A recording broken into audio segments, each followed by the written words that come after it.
আমরা সবাই ওষুধ খাই। আমাদের সবারই জীবনে কোনো না কোনো সময় আমাদের শরীর খারাপ হয় এবং সেই শরীর খারাপ হলে আমরা চিকিৎসকের কাছে যাই। চিকিৎসক আমাদেরকে ওষুধ দেন এবং সেই ওষুধ খেয়ে আমরা সেরে উঠি।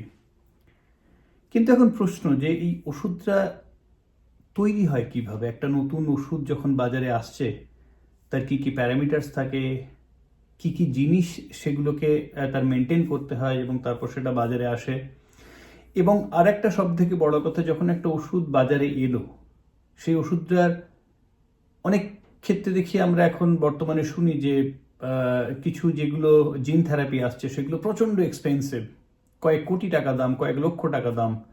কিন্তু এই দামের তারতম্য কেন হয়? কিসের জন্য? কি কি জিনিস দায়ী এর জন্যে? সেখানে সেই ওষুধ কোম্পানিগুলো তারা কি চাইলে সেটাকে দামটা কমিয়ে আনতে পারে না? বা যদি দাম কমিয়ে আনে তাহলে কি হতে পারে? আজকে আলোচনা করবো সেটা নিয়ে। একটা ওষুধ যখন তৈরি হয়, যেটাকে বলা হয় ইনোভেশন, একটা ডিসকভারি হয়, আমরা এখন বিভিন্ন সংবাদ মাধ্যমে মাঝে মাঝে শুনতে পাই যে এই রোগের একটা ওষুধ আবিষ্কার হয়েছে, ক্যান্সার রোগের একটা নতুন আবিষ্কার হয়েছে, তো যেটা ক্যান্সারের ট্রিটমেন্টে বা অন্যান্য যে রোগ আছে সেগুলোতে আমাদের একটা খুব ভালো সুফল দেবে। কিন্তু তারপর দেখি সেই আবিষ্কারের খবরটা জানার পর সেই খবর হারিয়ে যায়, তারপর আসে না। কারণ সেটা কেন?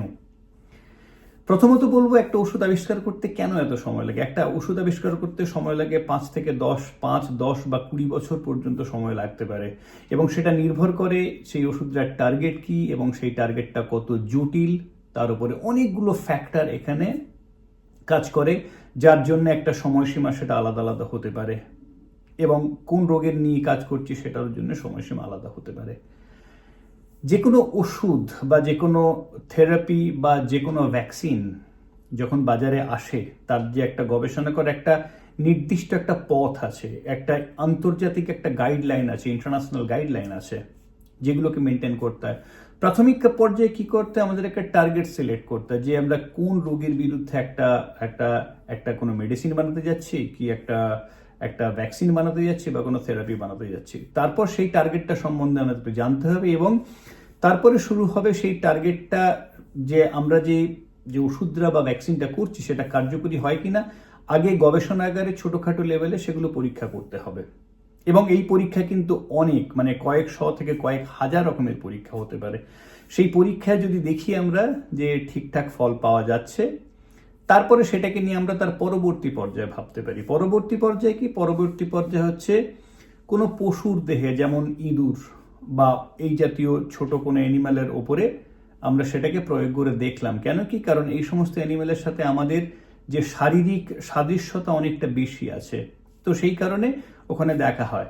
এবং ওই অ্যানিম্যাল স্টাডি করার ফলে দেখা যায় যে যদি সেটা সত্যি খুব ভালো কাজ করছে এবং আমরা আশানুরূপ ফল পাচ্ছি, তখন আমরা সেটা পরবর্তী পর্যায়ে ভাববো, অর্থাৎ তখন সেটাকে মানুষের দেহে পরীক্ষার কথা ভাববো।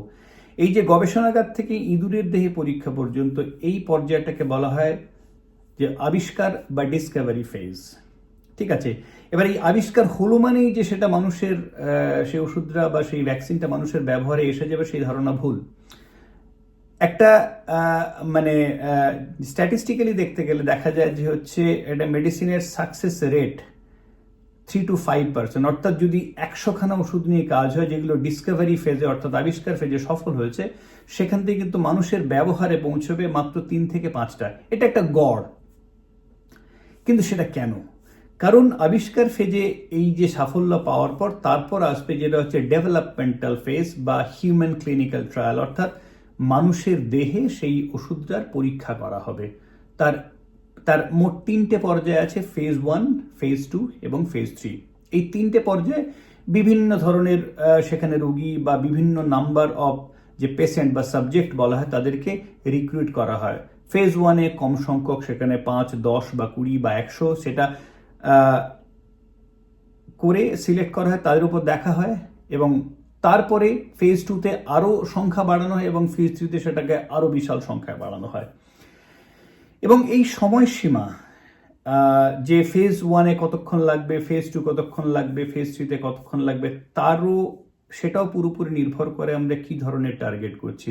যদি কোনো সংক্রামক রোগের বিরুদ্ধে আমরা ভ্যাকসিন বানাচ্ছি, এই ফেজগুলো কম হয়, কারণ সংক্রমণ যে সংক্রামক রোগগুলো, সেটা ভাইরাস বা ব্যাকটেরিয়া আমাদেরকে ইনফেক্ট করে এবং তার কয়েক সপ্তাহের মধ্যে আমরা সিমটম দেখতে পাই এবং তার কয়েক সপ্তাহ পরে আমরা সেরে যাই বা আমাদের শরীর আরও বেশি খারাপ হয়। ফলে কি হয়, এই ধরনের ওষুধ বা ভ্যাকসিনগুলো পরীক্ষা করা খুব খুব কম সময়ের মধ্যে করা যায়, যেমন আমাদের এই করোনা ভ্যাকসিনের ক্ষেত্রে যেগুলো আমরা দেখতে পেয়েছি। কিন্তু এই জায়গায় যদি আমরা ক্যান্সার নিয়ে কথা বলি, ক্যান্সার মানে একটা মানুষের মানে হঠাৎ করে রাতারাতি ক্যান্সার হয়ে যায় না। ক্যান্সার একটা খুব লম্বা পদ্ধতি এবং ক্যান্সার একটা হতে কয়েক বছর সময় লাগে এবং ঠিক তাই তার জটিলতার জন্য ক্যান্সারের যে আউটকাম, আমি যখন একটা নতুন ওষুধ একটা মানুষের দেহে পরীক্ষা করছি, তার যে আউটকাম, তার ফলাফল জানতেও একটা দীর্ঘ সময় লাগে। তাই ক্যান্সার একটা কোনো ভ্যাকসিন বা মেডিসিনে সেটা রিসার্চ করতে আরও প্রায় 5 থেকে 10 বছর সময় লাগতে পারে, কারণ এই প্রসেসটা খুব স্লো বলে। এবার আসি কি খরচের কথায়। ডিসকাভারি অর্থাৎ আবিষ্কার ফেজে তো একটা বিশাল অঙ্কের খরচ হয় এবং তারপরও এই যে ডেভেলপমেন্ট ফেজ, যেটা হিউম্যান ক্লিনিক্যাল ট্রায়াল, সেখানে একটা বিশাল অঙ্কের খরচ হয়। এবং সেই খরচটা কেন হয়? কারণ এবং এই যে স্টাডিগুলোর একটা করে আলাদা আলাদা পার্ট আছে, যে কি কি জিনিস, তার সমস্ত কি কি জিনিসপত্র দরকার, হসপিটালের সাথে যোগাযোগ করতে হয়, যেই সমস্ত মানুষ এই স্টাডিতে অংশগ্রহণ করবে তাদেরকে রিক্রুট করতে হয়, তাদের সমস্ত হেলথ বেনিফিট, তাদের সমস্ত রেগুলার হেলথ চেক আপ, তাদের ইন্স্যুরেন্স, সমস্ত কিছু এই খরচের মধ্যে পড়ে এবং সেগুলো এর মধ্যে ইনক্লুড করা হয়। এবং সেটা ফেজ 1-এ কম হয়। ফেজ 2-তে আমি যতগুলো সাবজেক্ট বাড়াচ্ছি, মানে আমার যে রোগীর সংখ্যা বা সাবজেক্ট সংখ্যা বাড়াচ্ছি, তখন সেইভাবেই একইভাবে সেই যে খরচটা বৃদ্ধি পাবে। এবং ফেজ 3 অর্থাৎ ফাইনাল যে ফেজ ট্রায়ালে, সেখানে আরও বেশি সংখ্যক, কয়েকশো থেকে কয়েক হাজার মানুষের দেহে এই ট্রায়ালটা করা হচ্ছে। এবং যখন এই ট্রায়ালটা করা হচ্ছে, প্রতিটা মানুষকে একটা নির্দিষ্ট সময় অন্তর তাদের অনেক কিছু পরীক্ষা নিরীক্ষা করা হয়, অনেক রকমের পরীক্ষা নিরীক্ষা করা হয়। এবং এই পরীক্ষা নিরীক্ষা করাগুলো হবে যে হসপিটালে হবে বা ওই ল্যাবরেটরিতে হবে, সেই ল্যাবরেটরিতে সমস্ত সেট আপ তৈরি করা, ডাক্তারদের সাথে যোগাযোগ করা, ক্লিনিশিয়ানদের সাথে যোগাযোগ করা এবং তাদের যে সমস্ত আনুষঙ্গিক খরচ, টেস্টের খরচ বা অন্যান্য যন্ত্রপাতির সমস্ত খরচ বহন করতে হয় এই কোম্পানিকে। অর্থাৎ যারা এই ওষুধটা নিয়ে গবেষণা করছে বা যারা এই ওষুধটা বাজারে আনার জন্যে এই পরীক্ষাগুলো করছে। এবং সেই জন্য এই অঙ্কটা বিশাল, সবার শেষে গিয়ে দাঁড়াই এই অঙ্কটা, ভারতীয় মুদ্রা দেখতে গেলে একটা ওষুধ একদম আবিষ্কার থেকে সেটা বাজারে আনতে খরচ পড়ে প্রায় 12,000 থেকে 15,000 কোটি টাকা খরচ হয়। এবং সেই খরচটা পুরো এই নানান পরীক্ষা, এই বিভিন্ন পর্যায়ের জন্য এই খরচটা হয়। তাই যখন একটা নতুন ওষুধ যখন বাজারে আসে বা ভ্যাকসিন, সেটাকে বলা হয় ব্র্যান্ডেড ভ্যাকসিন, কারণ সেটা সেই কোম্পানি বা সেই সংস্থার নিজস্ব আবিষ্কার করা একটা, যার অস্তিত্ব যেই ওষুধ বা যেই ভ্যাকসিনটা এর আগে আমাদের বাজারে উপলব্ধ নেই বা কেউ এটা নিয়ে জানতো না। সেই জন্য কি হয়, সেই জন্যে এই ওষুধের খরচটা অনেক বেশি পড়ে। এবং তারপর সময়সীমা যখন হতে থাকে, যখন আস্তে আস্তে আস্তে আস্তে 10 বছর, 15 বছর, 20 বছর পরে, যখন যদি মানুষের দেখা যাচ্ছে যে সেই ওষুধরা অনেক জায়গায় সেটাকে ব্যবহার করা হচ্ছে বা নাম্বার অফ পেশেন্টস অনেক বেশি হচ্ছে, তখন কি হয়, তখন এই প্রোডাকশন কস্টটা আস্তে আস্তে কমতে থাকে।